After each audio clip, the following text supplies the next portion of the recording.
Bir күні Мұхаммед пайғамбар достарымен сұхбаттасып отырғанда тыстан: "Я Алланың елшісі, маған ішке кіруге рұқсат ет" деген бір жағымсыздау дауыс естілді. Пайғамбар қасындағыларға қарап: "Кім келіп тұрғанын білесіңдер ме?" деді. "Жоқ" деді сахабалары. "Бұл малғұн ібліс, маған сырларын ашуға келді" деді. Мұны естігенде Әзіреті Омар: "Я Расулалла, рұқсат етіңіз, оны шауып өлтірейін" деп қылышына жармасты. "Әй Омар, тоқта. Ұлық Алла оған қияметке дейін ғұмыр берген. Алланың жазмышын өзгерту пендесіне қол емес. Шын мұсылман өмір сынағында сайтанды күресіп жеңуі тиіс. Сөз жоқ, сайтан бізге дұшпан. Біз оны дұшпандыққа ұстаймыз. Бірақ ол болмаса, шын момынның мықтылығы дүниеде анықталмайды" деді. Сосын есік жаққа бұрылып: "Кір" деді өктем дауыспен. Рұқсат алған соң ібліс ішке кірді. Түрі мыжырайған шалға ұқсаған, көздері алақ-жұлақ еткен, басы пілдің басы сияқты, шашы жалбыраған сирек-сирек, еріндері салбыраған, теке сақал сипатындағы шайтан босағадан аттады. Пайғамбар: "Неге келдің, шаруаңды айт" деді. Сол кезде ібліс: "Мен Алланың есімі ұлықталатын жерге келе алмаймын. Оның әрбір есім айтылғанда басыма шоқпар тигенде есеңгіреймін. Ал кәлиманы үздіксіз қайталағанда тұла бойыма найза шаншылғандай жаным көзіме көрінеді. Осы отырған халімде сендердің Аллаға деген ықыластарың менің жүрегімді сығып тұр. Зорға тыныс аламын. Алланың қалауымен ғана амалсыз осы жерге келдім. Бүгін менде ерік жоқ. Қандай сұрағың болса да өз сырларымды өзім ашуға мәжбүрмін" деді. Пайғамбар Алланың бұл нығметіне іштей шүкіршілік етті де сұрағын бастап кетті. "Я малғұн, бұл дүниеде кімді жек көресің?" деді. "Я Мұхаммед, сенен артық жек көретін адамым жоқ. Мен саған дейінде мұншалықты сорлы кейіпке түсіп көрмеппін. Құран түскелі итқорлықты бастан кештім. Кәлима келгелі соққы мен тепкіден көз ашпадым. Адам ұрпағына арнап қазған терең орыларым бір жылда көмілді де қалды. Құрандағы дұғалар ең мықты сиқырымды сындырды" деп жалыната күрсінді. "Тағы кімді жек көресің?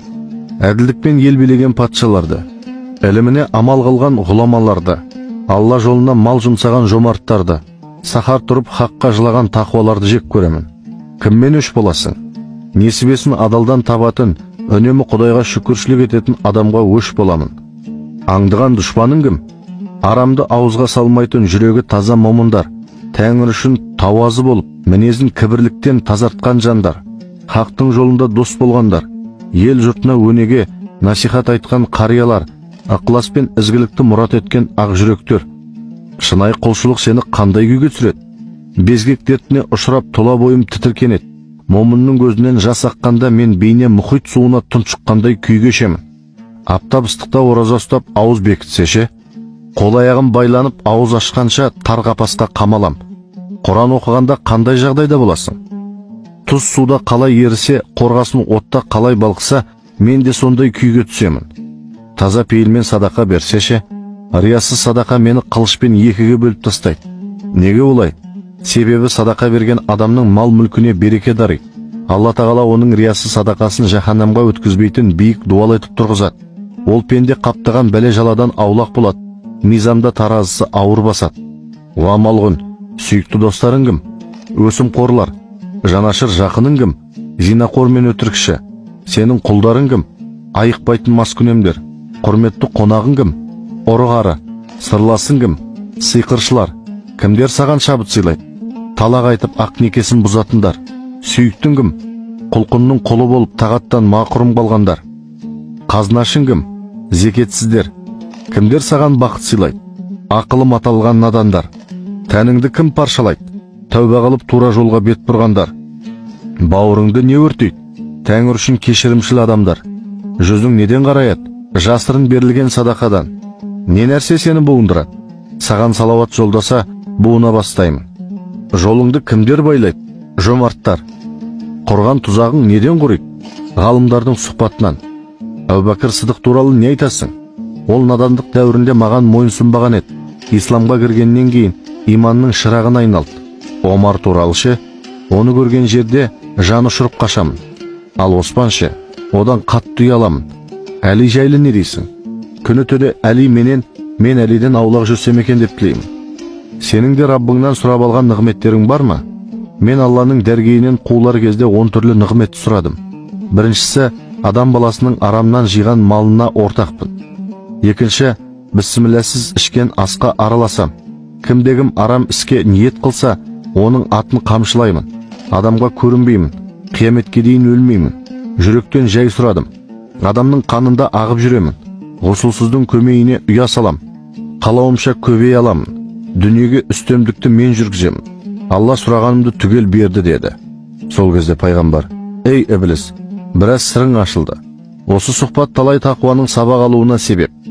Олар сені діңкелетуді шебер меңгереді, бақытты ғұмыр кешеді деді.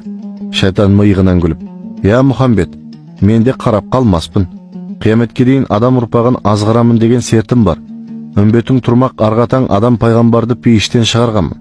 Сенің үмбетің түспей қоймайтын бір қақпан бар.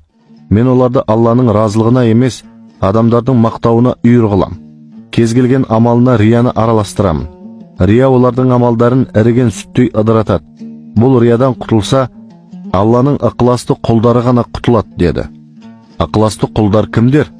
Кез келген құлшылығын оңашада өтейтін момындар. Ондайлардың оң қолы зекет бергенде, сол қолы зекеттен бейхабар болады. Олар Құдайдың дидарына ғашық болады. Сахар тұрып зарлағанда көзінің жасы бетін жуады. Күн сайын алатаңды иллалламен қарсы алады. Олар мақтау сөз естісе, денесін балталап жатқандай азап күй кешеді деді. Пайғамбар малғұнның сырларына біраз қанық болған соң, одан тезірек құтылмаққа асықты. Менің сұрағым бітті, енді жолыңнан қалма, кете бер деді. Сайтан зып беріп жөнелді.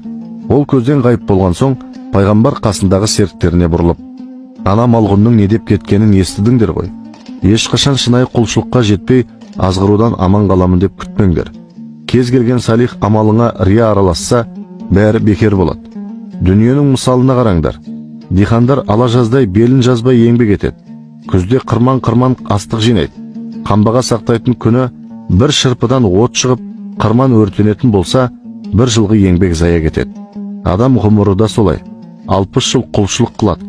Өмірінің соңында көңілін мастық пен мақтан билейтін болса, бәрі күйді деген сөз. Рия мен мақтан бүкіл жақсылықтың соры. Сондықтан ықылас құлшылықтың ішіндегі құлшылық. Рухты шыңдағанда ықыласқа жетпей, пейішке де жол ашылмайды деді.